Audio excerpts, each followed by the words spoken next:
Hello everyone, welcome to Thoughts on Education by College Dunia. Today we have with us Dr. Shiv Dutt Gupta. Before beginning the interview, I would like to grab the opportunity to introduce our guest of honor, Dr. S.D. Gupta. He is the chairman of Indian Institute of Health Management Research, Jaipur. Dr. Gupta is a leading public health professional with a distinguished academic and research career. He obtained his MD from India and PhD from Johns Hopkins University, USA. He was conferred Fellowship of Academy of Medical Science, India, for his outstanding contribution in the field of public health. He has done pioneering work of creating and establishing new discipline of health management and promoting research in health policy and health system and programs. He has championed the cause of quality improvement and capacity building in healthcare in India and Southeast Asia. Dr. Gupta is the recipient of QIMPRO Gold Standard Award 2009 for quality of healthcare.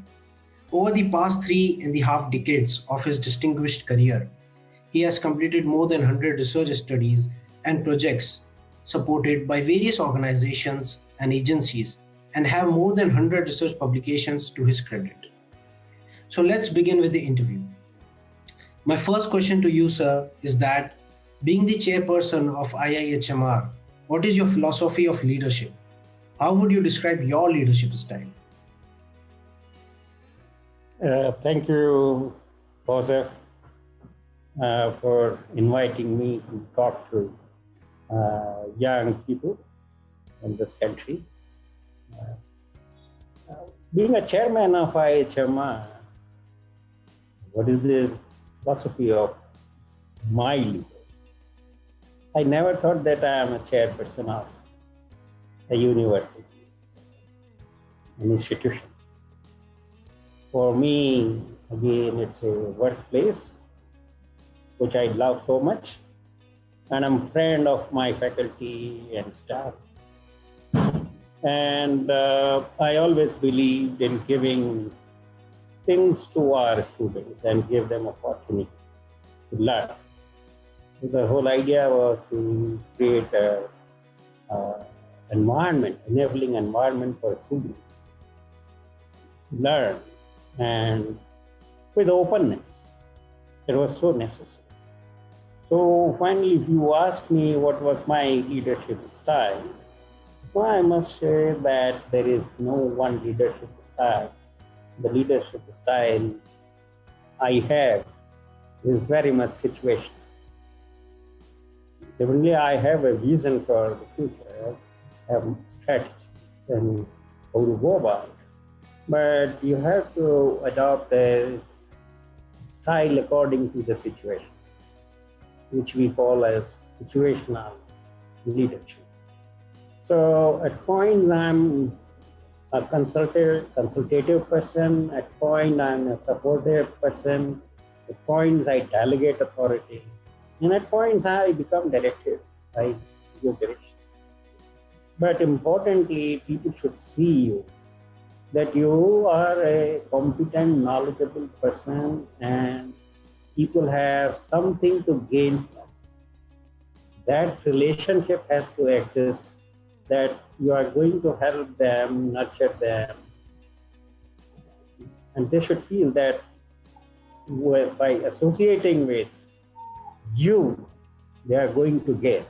So that's how do you describe this leadership style? It's up to you, but you should be a useful person. You should be seen as useful and knowledgeable person, and a good human being by your fellow colleagues and students. So this chairmanship is not to boss over. This chairmanship is to build institutions, and this chairmanship is to build professional lives of young people. It is not like that for me. Sir, it is said that the best leader is the one who creates more leaders. So after your answer, I can easily say that your leadership is situational as well as inspirational in style. So let's... you're right. That is the fundamental philosophy. Yes. So let's move on. The great leaders are those who those who produce new leaders, and at some point of time, these new leaders take over and take the things in hand and carry on the change. Yes. Yes. So, sir, when you first came to IIHMR, what was your vision for the institute? Has it evolved over time? And how far along in implementing that vision are you? No, with me, the situation was that I was a faculty in medical college in 47. And I had, being a faculty in medical college, I had served in rural areas with great passion for over 9 years and grooming young medical graduates in delivery of healthcare in the rural areas. So my association with the people in the villages and with the young medical graduates, made me a very different kind of person. I always thought that way, and I knew about what the life of people is in the rural areas and what are their needs. So when I came to IIHMR, and since this was health management was a new discipline created by us, now it was our responsibility, where do we take it, whether it is accepted by the industry as well as by the young graduates and the professionals. So the vision was to take the discipline to, in fact, establish this discipline and set agenda for health management, research, policy, and program evaluation, and make IIHMR as a world-class learning center for hospital and health management. Unfortunately, we could really reach that level. So we have produced over 4,000 management graduates, and rest is the history. They are everywhere in India and across outside the country as well. Go to the ministries, go to the state ministries in the health sector, you go to any international organization or any voluntary organization or a research and consulting organization or UN organization. So they are there. So there is a total paradigm change in management of health institutions and hospitals in the country. So this vision was to improve the standards of health of the people in the country. That's what we thought, and we succeeded. And our instrument of change, that is improving standards of health, was management, education, research, and training in the health sector. To efficiently manage, effectively manage these institutions. The whole idea was to make the services, health services, accessible and available with high quality. That was what was thought of, and our graduates have done that. I'm really very happy now about what we could contribute to the lives of people. Of course, sir. Of course, IIHMR is one of the renowned institutes, and I can say that you have very closely achieved your vision. So, sir, what are the key factors that keep you connected with the education sector? So we had, originally, as I told you, that I was teaching in medical college. So I had my nuances in the technical education, especially in medical education. And I had an opportunity to go to and study at the Johns Hopkins. There was a huge exposure to new learning environment and how to build such environment. What are the teaching methods and how the knowledge is delivered and how it is assessed, and what is the environment created for it. So that is what that influenced me a lot. So when I came back to India and took over the reins of IIHMR, so I did not copy anything. I tried to create a different institution with a very different learning culture, where there was openness, there was trust between the students and faculty, there was accountability, there was transparency, and this was so much important. Actually. So it was an experiment in education, basically, to create an organization that provides a different culture. And this I imbibed from my, study when I was studying in the US. The Johns Hopkins is a great university, and I had a opportunity, and I also taught over there. So my basic connect is from my medical education and also my education in the US, and bringing that skill or competence or that idea into IIHMR. That's how I got into. Many times I did not agree with, regulating institutions about education and assessment of the students, and likewise. But then I made it a point, in those days. So we did experimentations, like, you get the paper set from outside and then collect the copies, examination copies, and send it to some other examiner, and it will take months. We created a modular structure. And the exam day, there is no other day. The last day of the course is the examination day. So there was no need of notification. The faculty will prepare paper, and after 2 hours, the copies will be written and faculty will grade. So those who are regulating education, we were not willing to believe that this is possible in India. But this is all trust that you make between the student and the faculty, and being the chairperson and director of the institute, I had to trust, I had to build trust. So it was a new experiment in education sector, and now this new education policy, if you look at it, it talks about it. Creative and creating learning environment, culture, all that this talks now. So we started way back in early 90s. What now this new education policy says. So ours was an experiment. So we created our own world of education. And that's why we are unique and different. So, sir, I think because of the wide vision that we discussed right now, I think because of that, you were successful to implement a new policy in your institute and gain success in it. So, I would like to ask you that, do you have any... Yeah. Please, sir. Please, sir.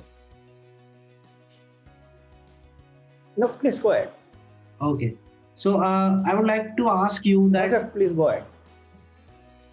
Do you have any valuable advices that you would like to give to the students who are about to begin their careers in the professional world?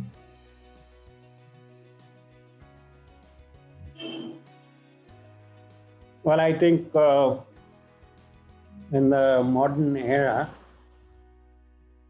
the values have changed over generations. But some of the things which are not changed and will not change is to really create a vision for yourself, set an agenda for yourself, and commit to it, and do hard work. try to gain as much knowledge as you can. And then must enjoy what you are studying. It's not that since somebody is pressurizing you and you are doing it. So set your own agenda. What you want to be, you decide. And accordingly, when you take admission in any institution, do it with commitment and work hard. And remember, you are in a professional institution like a management institute or engineering institute. You are for a particular period of life. And this is the also time, the age bracket where you are in transition. You will never become a student after this. So this is your last opportunity to for formal education and learn. So devote yourself to this. But along that side, we need to, our young generation has the responsibility of future of this country. And the situations are changing very fast. So we need to maintain certain core values. The core values, which I said, the integrity, high quality, be humble, and learn to work together with people. Share your ideas, learn from others, and very important skill that you require to be successful in the class as well as in the professional life, your listening skills. Be a good listener. That is very, very important. We know we suffer from I know kind of syndrome. But this is where you start learning. The moment you say, I know, you have decided not to learn from it. So you should be a good listener to learn. And then work hard. Think beyond imagination what is possible. And then start acting on it. So this is where the journey of life should begin.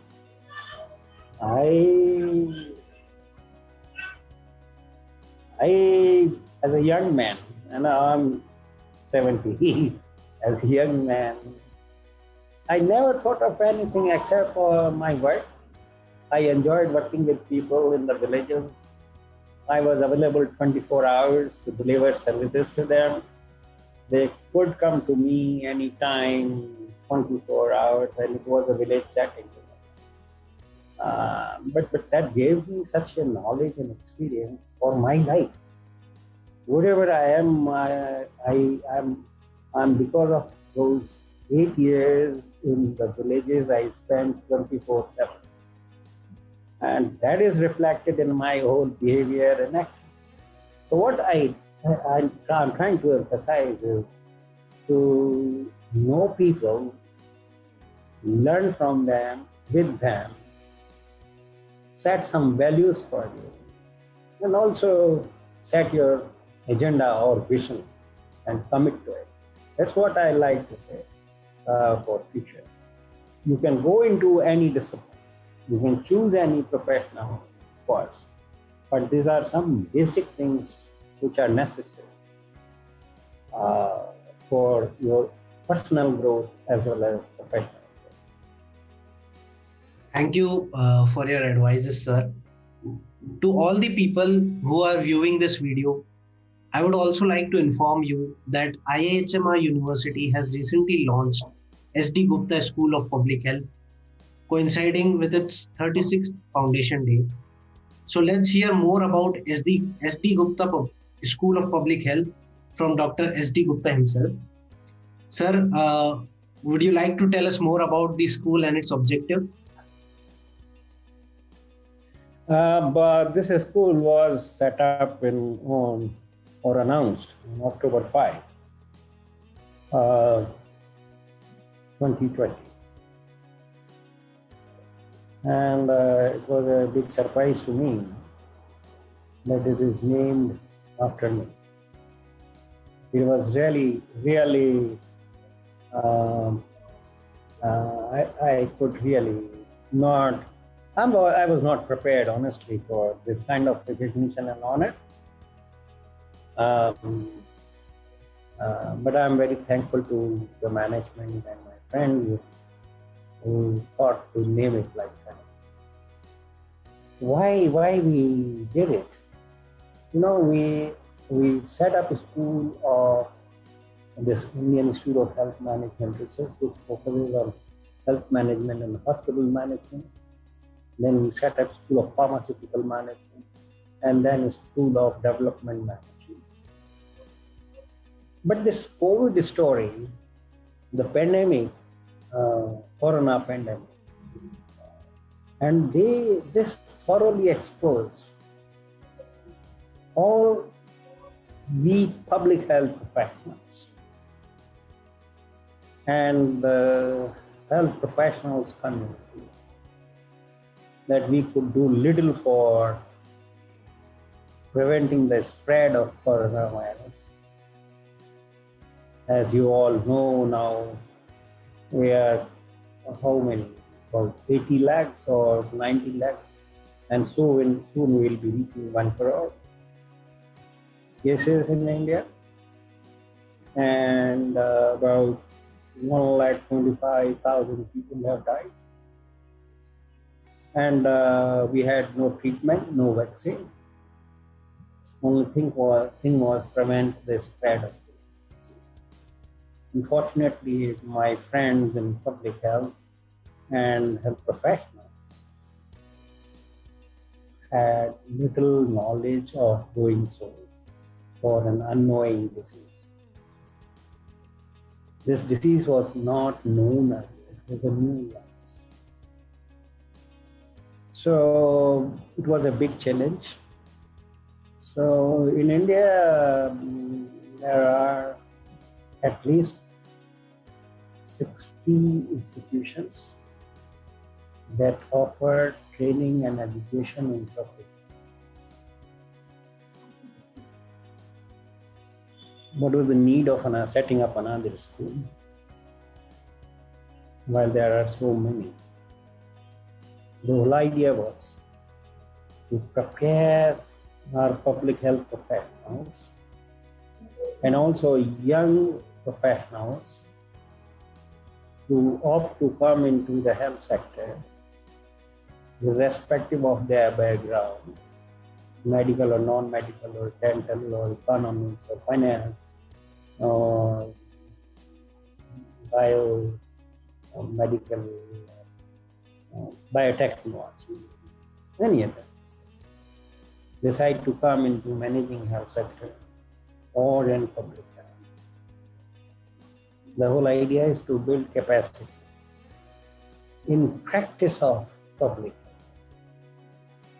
Not only knowledge of public health, but practice of public health. What I mean to say is that had we known how to take on this challenge of coronavirus pandemic, it would have not spread that much. So that prompted us, and being on the advisory group of the government on COVID prevention and control, we felt probably we have to reskill the community, public health professionals community and the new generation. And we also see there will be much more challenges in the remaining 80 years of this 20%. So how do we prepare? So this school is not going to be an ordinary run-of-the-mill school, but a thought leader. In addition to offering master's degree in public health, it will have another new area or a new discipline as of implementation science in healthcare. And then this artificial intelligence in predicting such pandemics or predicting the illness among people and help them beforehand that there are chances you pick up this. So this is what we had in mind. We were working on this idea for the last 4 or 5 years. And this year it has been announced. So this is how this school is conceptualized. And let us see how does it unfold.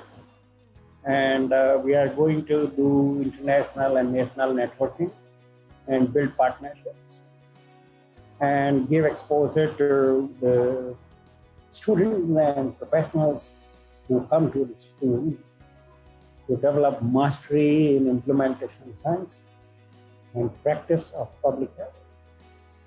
And also managing health using modern tools in improving health of the people as such. So that is the basic driver, I would say, or the motivation to start this school of public health. Sir, with this great foundation and great objective that you have for the school, I'm sure that you will gain success in that also. And I would like to thank you, sir, for connecting with us and lightening our minds with your words. I'm 100% sure that this interview will help various students across the globe. So with this a small note, I would like to conclude this session. Thanks again for a truly memorable interview. Take care. Thank you so much, Josefa Hussain. It was nice. And I'll be very happy to talk again to the young generation. I want them to be ready for the 21st century. Thank you, sir. And there's a huge generation gap between us and the younger generation. We like to bridge this gap. They need to learn us and we will learn from them. But we have to take this country forward. Thank you, sir. Thank you. Thank you. All the best.